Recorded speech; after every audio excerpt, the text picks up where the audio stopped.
Welcome to KHM Today, your weekly go-to resource for industry news and straight up fun. You guys, welcome back. It's November. Is it too soon for the hat? What do you guys think? Change my camera angle a little bit. Oh, there's my microphone. Look, what do you think? Yes, I own one of these too. I don't know. I think it's a little too soon, but you might see it make an appearance the entire month. So I hope you guys are great. We have so many great things to get to today.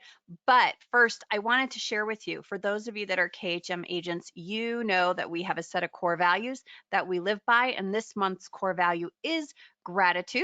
So you guys can see me. I have this colorful garland behind us. Each segment, I'm going to try and remember to ask all of our guests what they're grateful for.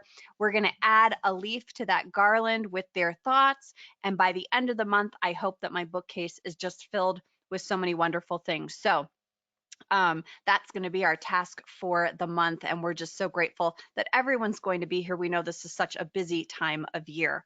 So we want to make sure that we thank upfront our show sponsors, Apple Leisure Group, along with our segment sponsors, Viking Cruises, Holland America Cruise Line, American Airlines Vacations, Southwest Vacations, United Vacations, and MSC Cruises. You guys, you'll see all the logos on the front.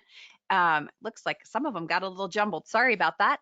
But we're just so happy that we have so many fantastic partners to work with. And before we go much further, let's go ahead and welcome. And can you guys see me okay? There we go. Now you can see me. Now you don't.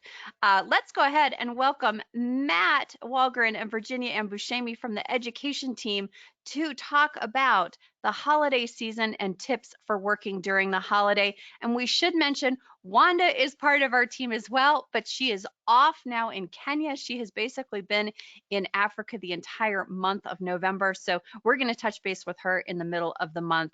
But I'm so happy to see you both. Good to see you, Carolyn. Good to see you. You love your costumes, don't you? I love my hats really more than just costumes. So yes, you know, it's those dollar bins, you guys. I'm a sucker. There is a reason that those things exist, and her name's Carolyn. So you guys know that the holiday season is upon us, and we all love to take time off, but as advisors, this is also one of our busiest times of year. So what tips do you have for us as we work through this and as we try to not only find that work-life balance? VA, why don't you start us off? Well, Carolyn, I kind of have to approach this like I approach planning for the holidays, period. Kind of like when you're planning your meal for Thanksgiving or for Christmas. You don't wait to the last minute to go to the store. You are thinking ahead, pre-planning. You're thinking about all the things you need to do, making that grocery list. What can I prep ahead of time? Can I make anything ahead of time and freeze it? All these things. Well, I kind of feel the same way about my business too. If I have people traveling during the holidays, I want to think about who's going to be traveling, where are they going, who are they traveling with, and make a list and have it handy so that if I'm, up to here in making whatever, the list is right there and I don't have to get into that panic and trying to get in my computer and figure out where can I find this information. I have the name, the tour operator, the during travel numbers, all of that ready to go ahead of time. I love it. It's a great analogy. Matt, what are some of the things that you make sure that you do? Well, I look at my calendar and see when payments are due and try and get those things in early. And if there's anything else coming up, if I knew I was supposed to follow up with a client around this time that I'll now be away, I follow up with them early, talk with them about getting their payments in early, and also just letting them know, hey, I'm going to be away from this time. Can we take care of this now, or can we take care of this thing, whatever it is, afterwards? Sometimes I even put a little note in the signature line of my email saying, I will be away from this time to this time. Let's work together to get your needs taken care of now. So let's do the great debate here. Do you put, an out of office on that basically says, I'm out, don't touch, don't talk to me? Or do you feel like it should be gentler, a little more open-ended, that says something along the lines of, I'm out, but still checking. It might just take me longer to get back to you. What do you think, Matt? We've waffled on this for months now, Oh, and yeah. I'm starting to be pulled to one side. Well, I've gone back and forth. I've done it all ways. I know, the first time I did it, I was away. This one I couldn't even check my email. I was in the Amazon jungle, and I put that out of office reply.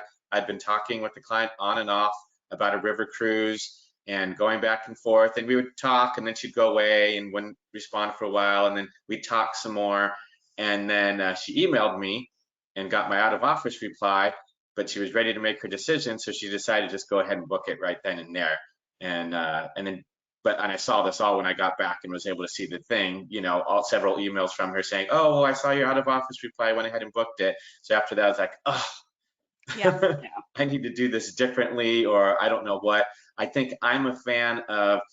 I generally don't use the out of office reply anymore. I will just check once a day at least to see what's going on in there. Only urgent things, only things that I think I need to respond to right away. If I am going where there's no internet connection for an extended period, then I'll do a softer approach where I'll say, I'll be checking email as soon as I can. And if you have anything urgent or need something taken care of, then I have someone that they can go to, and I put their email address and contact information in that out of office reply.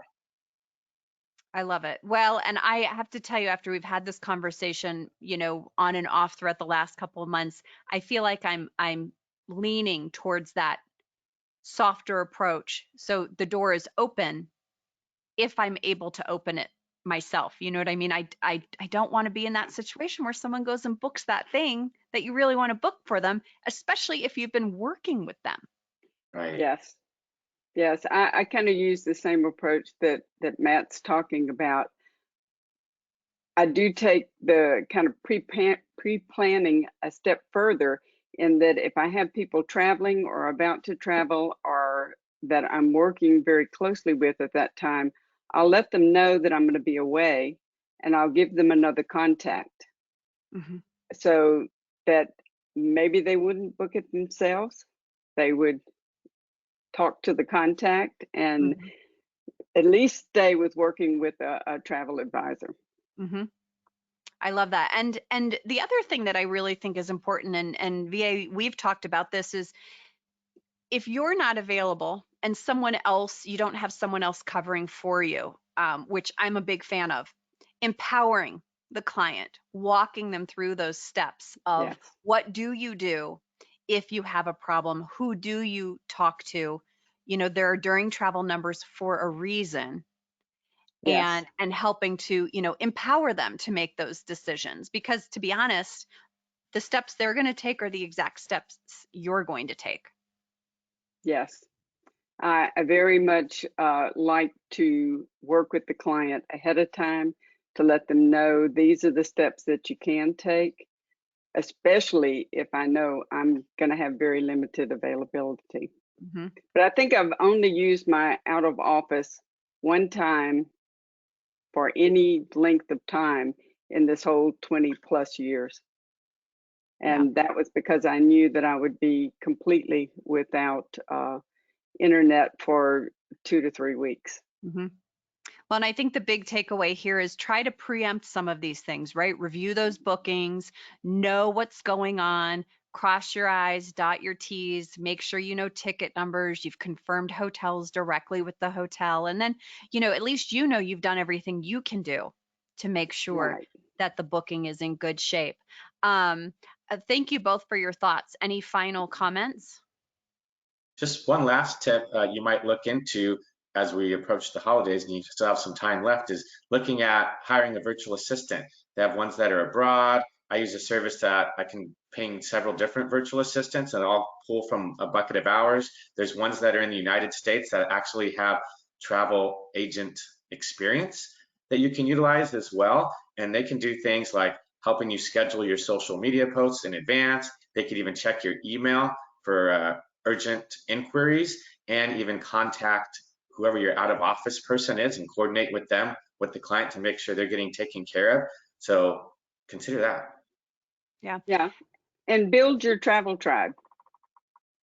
Have that group of travel advisor friends that you know would do very similar to what you would do, and then depend on one another. I mean, that's the way to build that network of people who can help you out when you need it.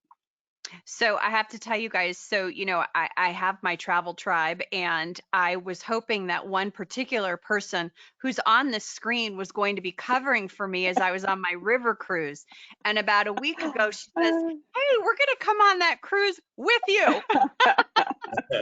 Yeah, And I'm I wondering thought, who's going to cover for me too. and I thought, that's great, but you were going to cover for me.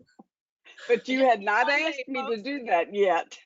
No, I hadn't, but I wasn't going to stop you from taking the river cruise. It's literally one day I need covered. Now I'll figure it out. One more thing I should mention to everyone that's with KHM, make sure you're watching your insider and your agent access weekly, so that you know coming up what date someone agent support is not in the office, because there are specific dates where it is just shut down. So that is when you really want to make sure that you have all your ducks in a row, and you know the steps that you need to take if there's a problem. But of course, didn't I just say this? What are you guys grateful for? I knew I'd forget, and you were the first people. What are you Carolyn, grateful for? I'm just grateful that we have made it through this pandemic. My family, we did have a couple who had COVID during all of this, but recovered with no problems. I'm just thankful for our health. Perfect. And Matt? I'm thankful for my clients coming back, that they know I'm still in business, and they're finally starting to come back. They were trickling in for the past 6 months, but now they're really coming back over the past few weeks. And so I'm excited about that. I'm super busy, but it's a good busy. And so I'm grateful for it. Right? When you think like, oh, I'm only sleeping a few hours a night because I've got all this going through my brain, it's a nice problem to have after so many nights where maybe you were sleeping too soundly because nothing was going on in business. But I have both of these. Aren't they cute? I feel like I'm back in a kindergarten classroom. We're just going to put these right up here. Awesome. Thanks, guys. We'll see you. Thanks. All right. Bye-bye. So wonderful. All right. Our next guest has been on with us before. We're going to say every day is a holiday right now, because quite frankly, it is. There is so much to market out there, and we're entering that holiday season, and there are so many opportunities to promote your business and promote the gift of travel. So please welcome back the other Carolyn in the group. And actually, I'm really the other Carolyn. She was here first. Carolyn Sekerak with the marketing team. Hi. On this beautiful day in Cleveland, we can see out the window there, nice and rainy. Yeah, actually, we do have some great fall views, but it's a little cloudy today. Awesome. So, you know, we had this conversation really coming up. You can schedule out almost the next week, 8 weeks, with social media posts and things that you can be sending to your clients to get them ready for what is typically a very busy booking season. So let's start with Thanksgiving. Yeah. What are we doing when it comes to Thanksgiving? Yeah, so I like to approach this topic by digging into the meaning of the holiday and then tie it into either your business mission, something you want to sell, or your traveler's mindset. So as we all know, marketing is about promoting yourself while promoting the services, products, and destinations. So there's actually this stretch of holidays that starts with Thanksgiving and goes all the way through Giving Tuesday that we're going to talk about specifically today. And, you know, these are things that consumers are already aware of. So, you know, everyone who runs a small business or has something to offer should be trying to get a piece of that pie. Very good. So starting with Thanksgiving, as you've said, Carolyn, the spirit of Thanksgiving is one of family, friends, and being grateful, and most of all, food. So example social media posts that you could use around Thanksgiving include sharing gratitude for your clients, sharing gratitude for a destination you've been to recently. You can also encourage your followers to kind of, engage with you on social media. It's great to just put posts out there, but isn't it so much better when you get a comment or a like or even a share? So ask them to share what they're grateful for, like you're doing today on the show. You could make your own hashtag, like we give thanks, or, incorporate your agency name into that. And that way you can see who's actually sharing, and maybe the hashtag will take off. Yeah, there's a lot we could unpack there with Thanksgiving. There's food too. Right. Well, and I love the idea of, what are we thankful for? What are we grateful for? As opposed to, because that's, I think, more sensitive than some of the other routes we can take with Thanksgiving. But I know my clients have always been really, really surprised and grateful when I send Thanksgiving cards as opposed to a holiday or a New Year's card. They're surprised by it. So, and it is all about thank you for still being here. Thank you for, your continued business. And so, if you haven't done that, there are great ways to get just postcards and send that out. If I'm a paper person, I like to do that because then I like to write a personal message. So yeah, I actually love that idea because so many people send holiday cards around the December holidays, but what about November? Beat the rush and get to their mailbox before others do. And with just that simple message of thanks can really go far. Right. Something to keep in mind about Thanksgiving is that, while millions of Americans are cooking and posting and excited about this holiday, there are Native Americans in our country, descendants of Native Americans, who view this holiday as a dark reminder of our past. So you just want to be sensitive to your unique clientele, their beliefs, their backgrounds. That's what I love about promoting holidays. It's really an opportunity to reach people with a message to show you care.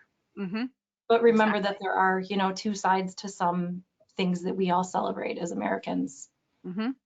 So then we have Black Friday, which is, years ago, I was the one up at 3 o'clock, or maybe I didn't even go to bed, 3 o'clock in the morning, hitting Target and Toys R Us.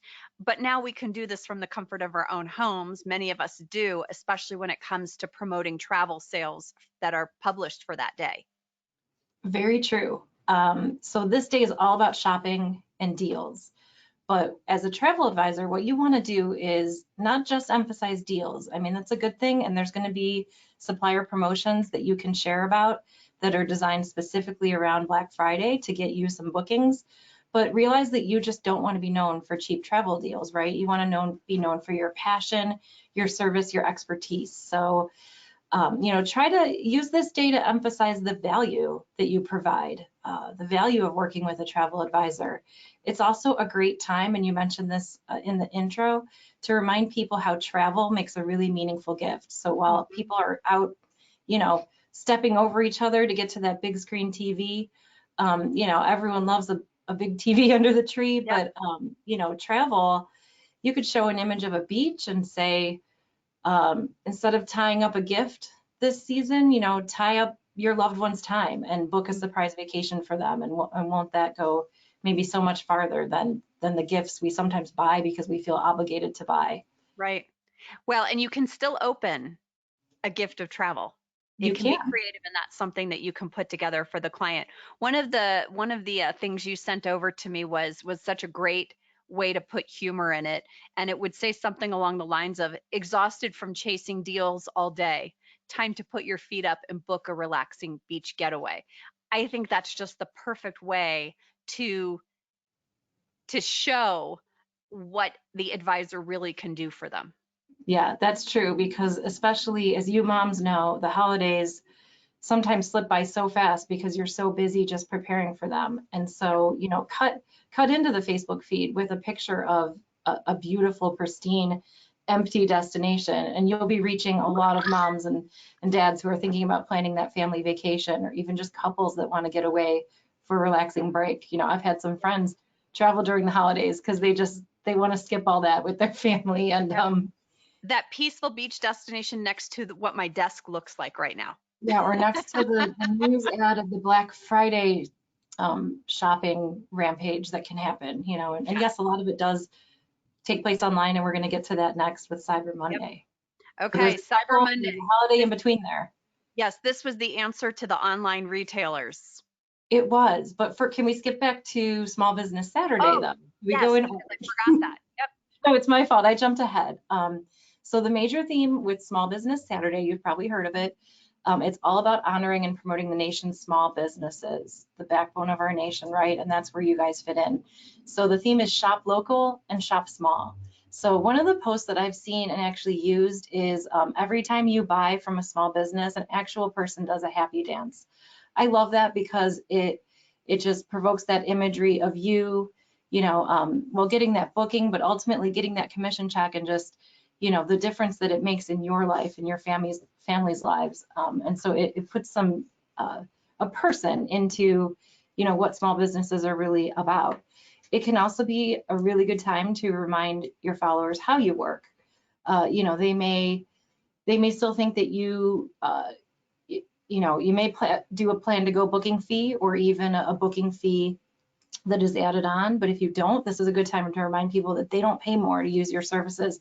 And even if you do charge a fee, your services have value, and it's just a great place, a great time to remind people. You can tap into the hashtag shop local or just Small Business Saturday. I know there's one shop local CLE for Right. Cleveland, and that one's sometimes about things that are made in CLE, but you'll have people who really support and appreciate the power of shopping small. And that's just a great day. It's Saturday, it's the weekend anyways, just plan to go live or do something to just get your small business out there on the news feeds.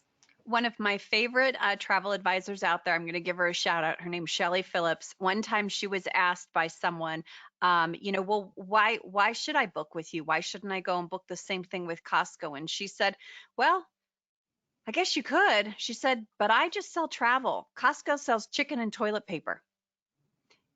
And the message there was, I know what I'm talking about. This is all I do. They do this and all this other stuff. Good point. What do they really care about? What's really the bread and butter there? So that I have used that quote so many times when people kind of say, when they question, well, why should I use you as opposed to, some online agency? Well, and especially right now, like Matt says, he's excited about his clients coming back. Many people may still be waiting to travel, but others have been saving up their money, and they're going to do it. They're going to go take their bucket list trip right now, while cruise ships aren't at capacity, while destinations are maybe a little less crowded. It could be a really unique experience, as we've heard about on the show. But okay, so then you're going to rest on Sunday, right? Because yes, and geared up for Cyber Monday. Gear up for Cyber Monday. So again, this was created by online retailers in response to Black Friday, to encourage people to shop online. That's not something we want to do in travel. So this is where you got to get creative and use, how you work to just cut above all that. Maybe in part due to COVID last year, Cyber Monday was the biggest online shopping day in US history, with a total of $10.7 billion being spent. For maybe some of that from work. People usually don't take that Monday off, but every small business should think about how to get a piece of that. Even if there's nothing that they can buy online from you, they can still find you online. So for this day, you could create a graphic in Canva, or find some free resources for graphics, and just use this as an opportunity to remind everyone that you are just a click away.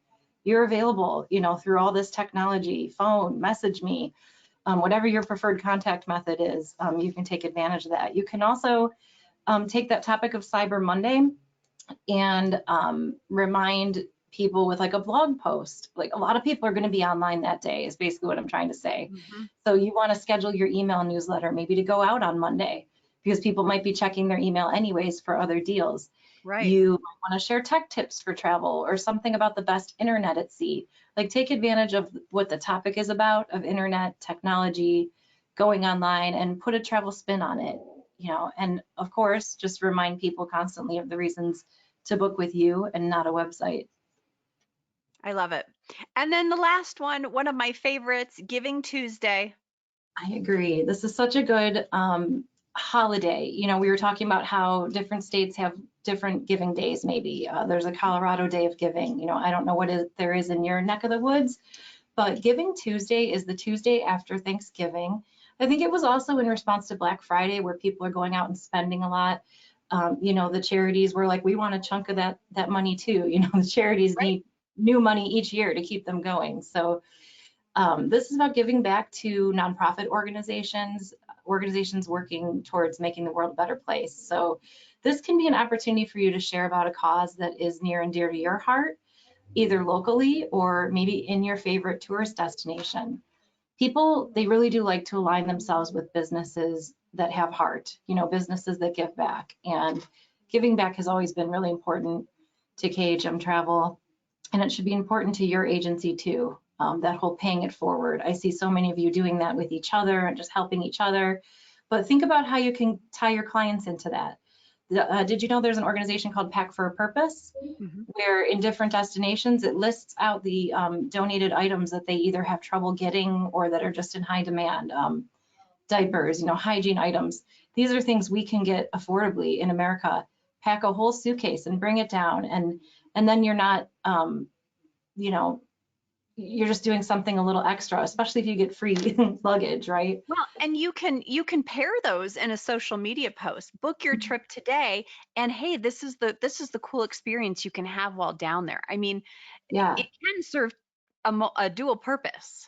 it can. And there are tour operators in some destinations who offer a more like a volunteer experience for the day. So maybe you're enjoying your drinks by the pool for most of your week in Mexico, but on one day you get to go out to a school and read to local students, or you get to even just like tour a village. You know, I toured a village in Thailand once, and that was so meaningful to just understand how some other people live and access to water and things like that that we take for granted, even and especially on vacation. You know, I think Viator and some other tour operators offer that. Something else you could do is run your own mini campaign. So pick one of those organizations. A few that come to mind related to travel are Tourism Cares, maybe World Wildlife Fund or Save Our Seas if you're into the animals, or just a health organization or local nonprofit that is meaningful to you or a family member, maybe a health you know, or issue you want to raise awareness about. And, you know, the great thing about Giving Tuesday and all of these holidays is that there are resources out there you can tap into. So you can visit givingtuesday.org, and they have free marketing tools and resources. You know, there are brands, hashtags, things you can tap into. I know we provide graphics for our hosted agents, but certainly if you're familiar with social media and familiar with things like Canva, then you can make your own, and it's just a great way to take a holiday and turn it into a promotional tool. Carrie, thank you so much for being here. This was wonderful. I feel like I need to take notes, but luckily I have all the notes that you gave me. So I will be scheduling my posts in the next couple of weeks to make sure that those are all out there and ready to go. And I know a lot of our supplier partners, and one of our favorites is up next, is probably going to be one of those that has, you know, a lot of different offers that are out there for this time of year. So thank you for your knowledge and your time. Oh, before I let you go, what are you grateful for? Okay, well, you know, I think we have a lot of things in common, Carolyn. I too share a love of holidays, costumes, wearing crazy hats, and I'm just grateful for opportunities to celebrate again together with people, whether it was our event, KHM Together Again, or whether it's the family events that are coming up in my life. I just went to a movie theater with my brother. We haven't been to a movie in so many years, and we just kind of sat there and realized, like, wow, you know, these little things you can really take for granted, but just the chance to celebrate. So I don't know, maybe it's our name being the same in our hairstyle, but big fan of everything requires a celebration. You know, there's an opportunity almost every day to celebrate something that's going on. So thank you for being here. You're now on my grateful, Garland, and we will see you again soon. All right, sounds great. Bye-bye. All right, you guys. We are always thankful for great partnerships, and our next guest is absolutely part of one of them. Please welcome Ranses Matta with American Airlines Vacations. Hey everybody, good afternoon. Good afternoon, Carolyn. How you doing? It's so great to see you. Let's start with, what are you grateful for? Oh, grateful. I'm grateful for, well, first of all, for my family, right, and their health. I think that's kind of like the basic. that we're always very grateful. My kids and my wife, they all have their health, as well as my parents, my close brothers and friends. So having that is very important, especially these days. And then the other thing that I'm very grateful for is having the opportunity to, kind of like a front row seat to see history in the making, when you are able to see the travel advisor community, how they have been, teaching classes to the rest of the world about pivoting and how to adapt in situations. I mean, selling travel during a pandemic, that takes a lot of not only guts but a lot of smartness, and it definitely a very beautiful and interesting show to see how advisors have thrived throughout pivoting their businesses throughout this whole COVID situation that fortunately seems to be getting a little better every day. So Yes. that's what I'm grateful for. Thank you for that. And I have to tell you, your message rings so clearly because, when I used to teach high school, I thought you never knew what you had a plan every day. If you were a good teacher, you had a plan. Sometimes you would walk in and within 30 seconds, that plan had to go completely out the window and there needed to be a new plan and a new plan quickly. And I always saw that as a challenge. But I have to tell you, the challenge of being a travel advisor in the last 18 months, it was like 10 times what that felt like as a teacher. It was this Absolutely. constant rotation. So the fact that people such as yourself, in your current role with American Airlines Vacations, recognizes that, I think means a lot to everyone. So, I want to address the elephant in the room before we go much further because we have great things to talk about today. But we know it's been a tough couple of days, a lot of flight cancellations on the part of American. That we've seen this across the board. It seems like every week it's another airline. So it's not specific to you guys. What's the message right now to advisors? From your point of view, what can we do? What's the outlook, which I feel like is bright because I think it's already turned around a bit. Well, when it comes to American directly, I can tell you that we're rebounding very quickly. As of today, I was looking statistics from our main hubs, and I can tell you that, for the entire day, all of our hubs up to noon today, we had about 7 cancellations in our system, and this is over 2,000 plus flights that had departed all the way at noon. So we're back to normal. We had a bit of a situation, as you have seen in the press. There was some weather situations that affected our main hub here in Dallas, and then that, sometimes we forget that these situations have a trickle effect, because the way of us as an organization are set up, we're set up with what we call a model spoke and hub.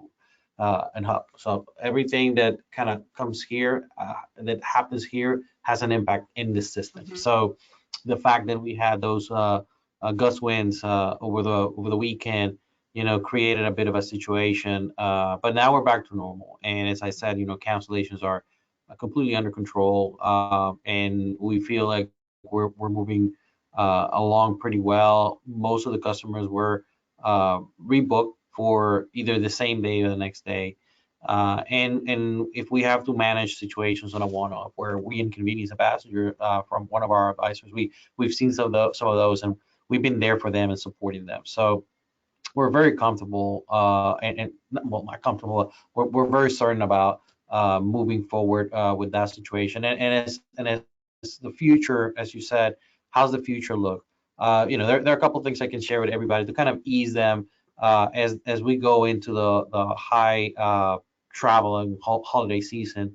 We're adding about 1,800 flight attendants to our staff in the next few weeks that were coming on board, despite of the situation, that we're going to come on board to our staffing. And we're very happy about that. Very, very glad that we're able to recall most of our flight attendants. So 1,800 first, and then about 600 more are going to come on board at the end of December. And then in addition to that, we also hear about the possibility that the vaccine mandate has had an effect, and that people are just not showing up. I'm happy to report the majority of our staff is already vaccinated. So that didn't have an impact on us as an organization. It was, it was a one-off. I know it was painful, but we have our arms around it, and we feel like we have it under control. And if there are any open situations there that require an attention, just reach out through any of the channels in KHM. Bill knows how to find us, so he definitely knows how to find us. So be certain that you can reach out, and we'll be there for you. Well, and what I think is really important, and I always try and remember when I am personally faced with tricky situations with clients, is that sometimes these things come out of nowhere, and it's like a situation that happens one in a million, and so you're like, I don't even know how to handle it, and then you get someone on the phone and they're like, this just happens so rarely that we don't always know how to handle it. So I think it's just so important right now that we remember to be grateful, have grace, and treat each other with compassion. Nobody likes to be in these situations at all, but we still have to remember to be kind, because sometimes that goes by the wayside when we're frustrated, and that mentality doesn't get anyone anywhere. But anyways, thank you for your honesty. I think that's so important, to just put the elephant out there and make sure that you're able to say what you need to say. But moving forward, you started on the airline side, but now we're on the product side of American Airlines Vacations. How does that help you, that experience help you when it comes to working with advisors more closely, and hotels and DMCs and things like that? Well, it's very helpful. I mean, as you said, I started on the airline side. Most of the careers from the airline folks always start at the airport. So I started at the airport on the cargo operation, then moved over to the kind of passenger side, and then progressively into sales, and now into the vacation product. Within American Airlines, when I started the airline, I started on the um, I had a previous experience with another airline, then I moved over to American. When I started American, I landed within the leisure sales team. And the leisure sales team is a team that manages the relationship with a lot of the vendors that some of the advisors use today, like Apple and Classic and Globus and Colette and all those great brands. I personally manage the relationship of the airline with Globus and Palace Resorts. So that gave me a kind of a deeper understanding of how the airline works with tour operators to bundle everything together. And with that, there was an opening on the vacation product. I had the opportunity to come in as part of it, and I took a chance, and it's been 2 years. It's been 2.5 years now, and it's been a very interesting ride. I mean, again, same as advisors, we had to pivot as an organization when COVID happened, and I joke with everybody that it's besides of selling travel, we were sharing. I felt like I was more of an insurance salesperson than a travel salesperson. So we were selling, making sure that everybody had their insurance on their packages, and that with that pre-departure protection, it's fully refundable. So any kind of protection, it doesn't have to be with American Airlines Vacations. It's overall, advisors should be putting those insurances as much as possible. We know that sometimes your customers are not as receptive to that line item as they should be, but Yes. it's extremely important, and it's not COVID related, it's anything related, because again, going back to the elephant in the room, situations happen, right? And it doesn't have to be necessarily an American, it could be anybody. If you have that insurance, then you have the ability to go back and say, okay, this is going to be taken care of. So it's sometimes it's like, do I really need this? But in reality, you really do. And once you're putting $5,000, $6,000, $7,000 on a vacation, adding 500, 600 to it, which is about 10%, that makes no sense not protecting it. Mm-hmm, mm-hmm. So, but yeah, that's pretty much where kind of like the whole thing came together. And, as I said, probably I'm an insurance seller now more than travel. So I try and stay away from that role. It's because it's a hard one. It's a hard one to have. So yeah. I feel like years ago, when AAV really started, it was very consumer facing, right? It was, oh, you're booking your air with us. Hey, let's do your hotel and rental car or transfers as well. And then we've seen a big push from you guys to really move into the travel advisor community and, become part of it. And what do you think that what precipitated that mindset? Were you just seeing that this was an untapped market and that more people were using travel advisors than maybe you guys thought at the beginning? Well, yeah, quite honest, yes. There is, and this is an internal debate among the airlines and any company that is out there. I can tell you that I've been in discussions in two different companies, and it's the same topic about travel advisors. And I've always been an advocate for travel advisors in the different roles that I've had, and as entrepreneurs that understand how to convey value, because that's the business that travel advisors are in, and I'm sure you guys know that. You don't need to hear that from me, but the reality is that you are on a value add kind of business. You're adding value to a chain, and that kind of value adding, it's once it's done properly, right? Hmm. It's there's no substitution to it. So even though there is the discussion that, well, people are going to go online and buy their packages, probably if they're going to Vegas, they're going to do that. Probably it's a pretty straightforward. But if I'm going to Tanzania or something like that, and I'm going to spend $20,000, $30,000, $50,000 on a package, and I've never been there, I don't know what's happening there. I am probably going to go with an expert to help me out and guide me through the process. So Hmm. where I think you know and this is where we were as an organization. We said, look, we're selling the product that we sell is not it's not the most accessible one. We do have Vegas, but that's not our top seller, right? So we're selling a product that has a high ticket value associated with it. So for that, we definitely need to talk to the experts, and this is when we made the decision to understand, to work more closer with the travel advisor community. But it presented a challenge, and the challenge that it presented was that the way that we look at the industry from the airline standpoint, um, you know, for the ones who have GDS out there, that as an airline, we know basically anything you're doing, anything and everything you're doing in your GDS. We know what you're doing and we're watching. But on the vacation side, it's very different. It's completely different. It's completely opaque. Because to us, we see KHM, but KHM is a great organization, but it's composed by thousands of amazing entrepreneurs. So going that step below, it took a little bit of understanding of the industry, and then it's when we realized, we said, okay, so this is where it all happens, right? It probably happens in somebody's table at their dinner table, or it happens in a small office at home, or it happened at a Starbucks somewhere. Uh, and so once we kind of understood how fast it was growing, the industry, um, and this is something that I really love about the host model, is that you're giving people the opportunity to diversify their income.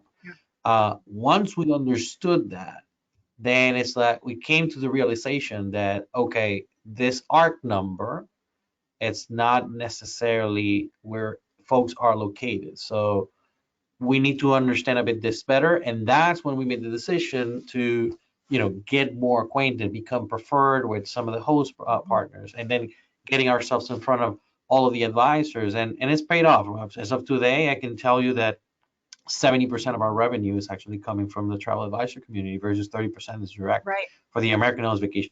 Yep. I think I would have loved to have been a fly on the wall of that conversation, as sitting in that room and people discerning the fact that travel advisors still exist, and then trying to wrap their head around the idea of the host agency hosting people throughout the entire country. I can just imagine that go, wait, what happens? You got to be kidding me. This is actually something that works. I can just imagine how that conversation went. So with that mindset and recognizing that, 70% is coming from the travel advisor community, do you see enhancements coming to AAV in 2022 and beyond, in an effort to kind of, look at some of the things advisors are saying when it comes to the product? Oh, absolutely. So we are right now in the middle of a significant platform enhancement. It's pretty much a platform migration. And one thing that we are making sure of is that advisors, their opinion is taken into consideration as we build this new system. So we are having playback sessions with advisors from multiple entities, and we actually have a KHM advisory board team that we will definitely get them involved in this process. But we are having advisors tell us, putting in buckets, like a must-have, a really important one, and like nice things to have. In those three buckets, tell us what is it that you would like to see from American Airlines Vacations as a technology platform. So as we get that feedback, and as we see that the feedback kind of goes about the same in terms of priorities, we are pushing those up in terms of how we're building the system. So for the ones who are booking with us out there, know that there will be a point in time where you won't have to call to put 2 credit cards on a deposit. You probably won't have to call to cancel a booking. You probably will not have to call to make a multi-destination booking. These are the things that we're pushing up in our priorities for as we build a new platform. Our goal is to have a very functional platform, very, very functional, that if we come to a place, and, knocking on wood, that's not going to be the case, that there's going to be another crisis in terms of COVID or anything like that, where massive cancellations happen, or rebooking, because we also have the rebooking spike of March of this year, that you don't have to grab, take a phone, pick up the phone and make a call.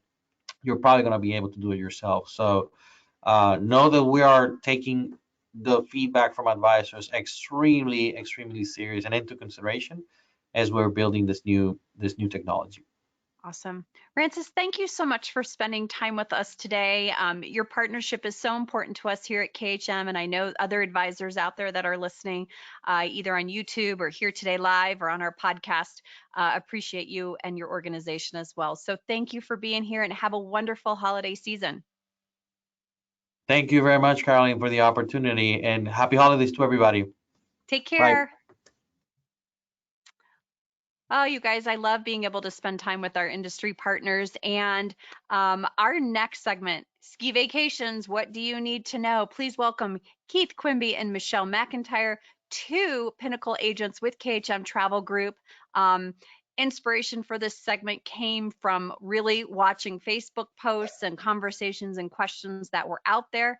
So these 2 have booked ski vacations. They're 2 Pinnacle agents with us. And so I thought they would be great resources for all of you out there, for clients who call you and say, I want to book a ski vacation. Hi, guys. Hey, Carolyn. Hey, everybody. So nice to see you both. So, there are a lot of things that are challenging about booking a ski vacation. And I say that not in the way to scare everyone away from doing it, because it can be extremely profitable.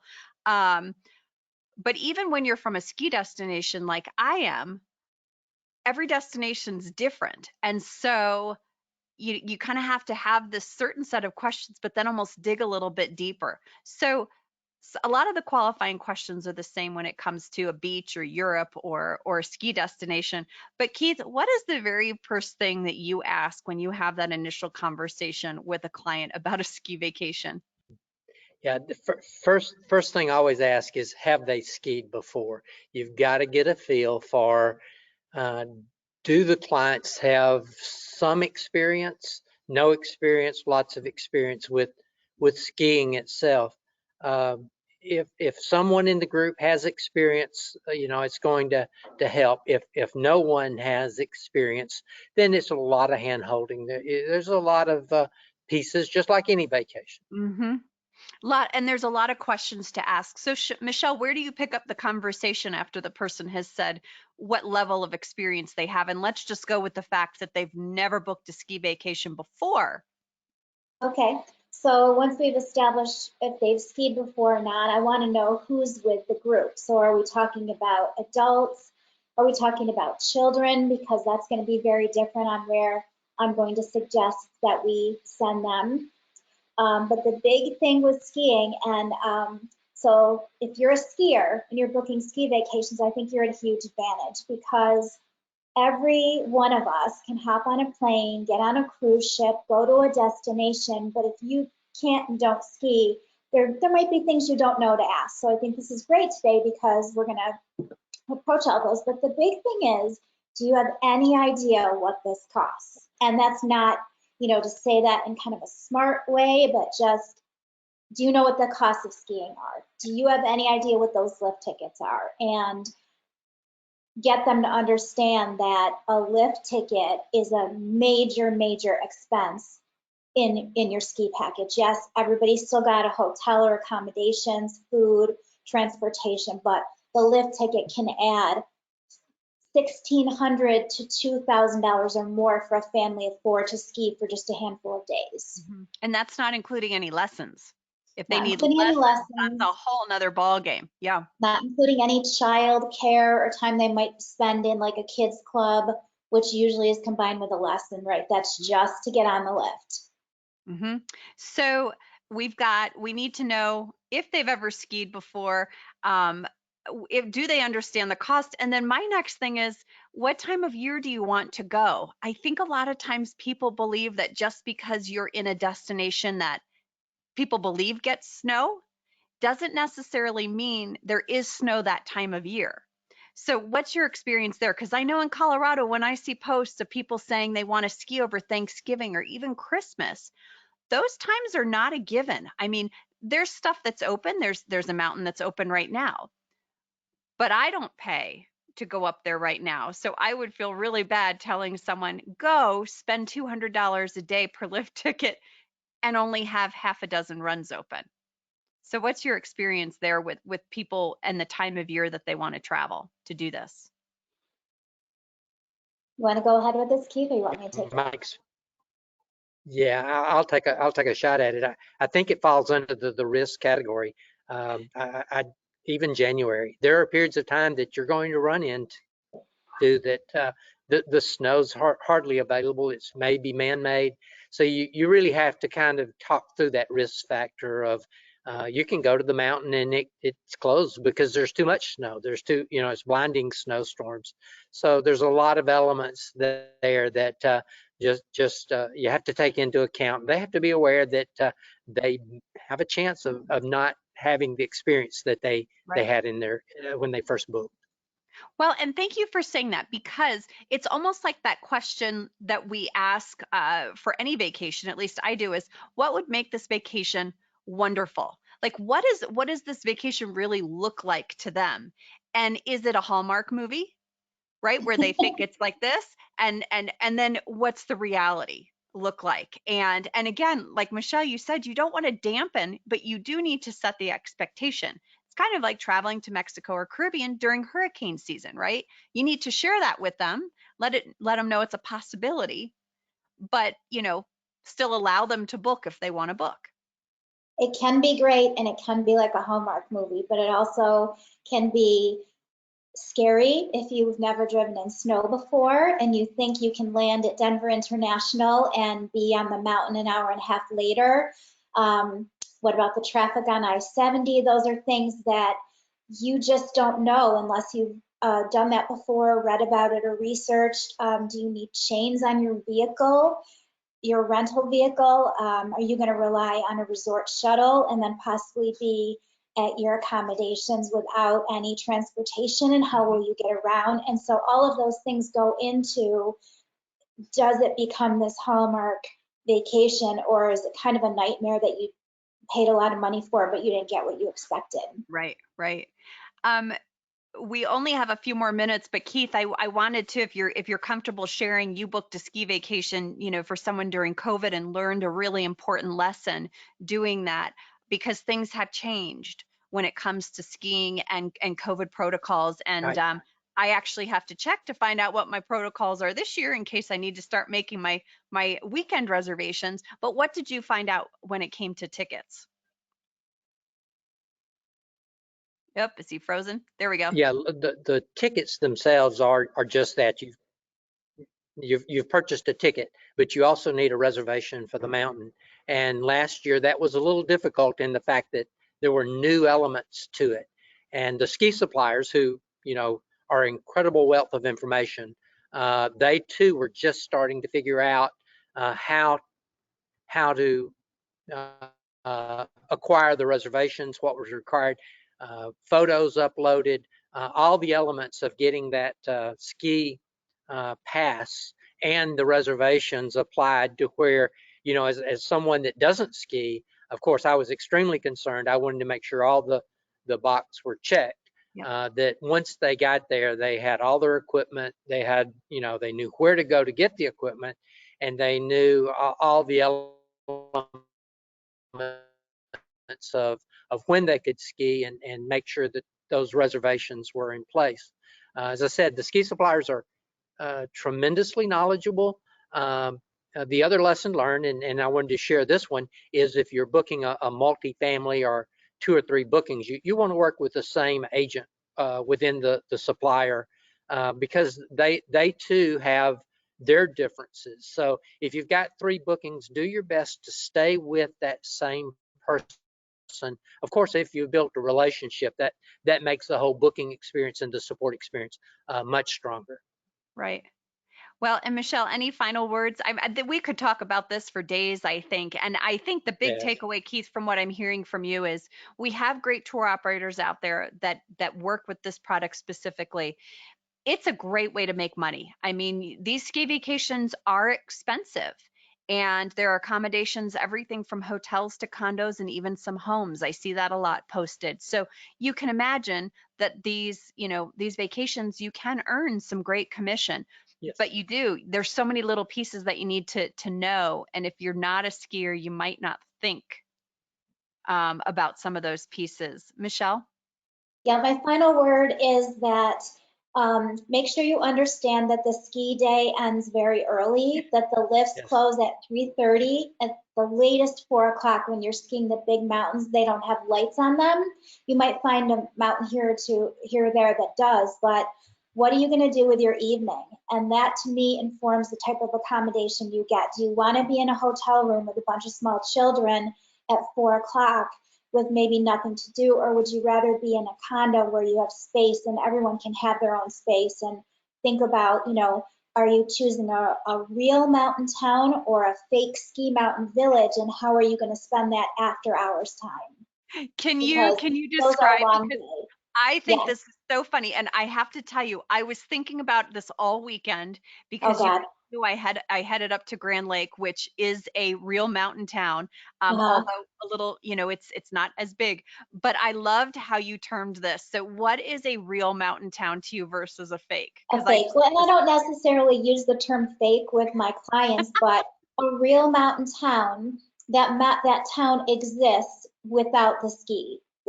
Like if you took the mountain away, the town would still be there. Breckenridge is an example. And so an example of a fake mountain village is like Keystone, where everything at the base of the hill is owned by the ski resort.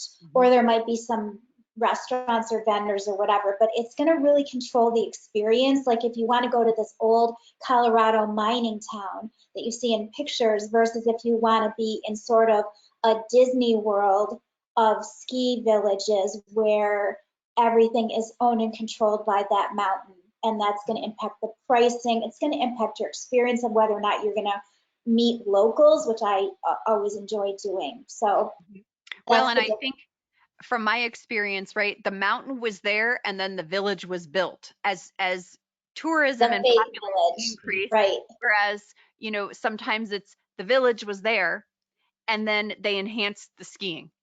Right. So The it's old historic mountain towns. yes, yes. You guys, thanks so much. Your words are so poignant and right on the money when it comes to things that you have to think about. You know, at the end of the day, don't shy away from it, but really do your research and keep asking questions until you feel really comfortable with it. I'm surprised by even people that live in my general vicinity that don't ski, right? And we live an hour and a half from the closest ski resort, closer probably, but they don't even know what gear you need. So, you know, it's baby steps sometimes. It's not a quick conversation. There's a lot more detail that's involved. So thank you both. Thank you. Oh, wait, what are you grateful for?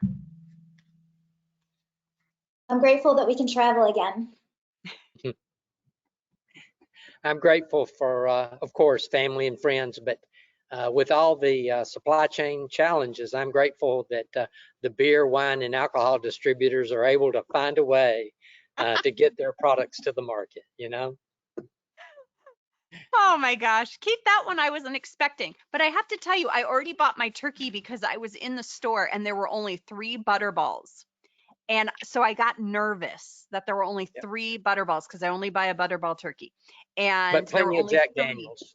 Yes. But plenty of What Jack Daniels. what I you said want me to no, I brine said it in Jack Daniels? there's plenty of Jack Daniels. Oh yeah, no. Yeah. There were only 3 butterball turkeys, so I got scared. So for my family, I now have this like 22-pound turkey. That's a lot of turkey. Yeah. So, but that's I was just too afraid. I was gonna there was not gonna be another turkey that I would buy. So I bought it 4 weeks in advance. But anyways, thank you guys so much for being here, and I'm so glad. I'm writing that down, Keith, on your leaf. It will sit on my shelf for the entire month. Thank you both. It was great to see you. Thank you. Thank you. You guys, that's it for the day. Thank you so much for being here. Thank you to all of our guests today. Thank you to Apple Leisure Group and all of our segment sponsors, Viking Cruises, Holland America, American Airlines Vacations. Thank you, Ranses, for being here today. Southwest Vacations, United Vacations, and MSC Cruises. You guys, we'll see you here again next week. We're so thankful for you, and we've got another great show. Have a great rest of your week, everyone.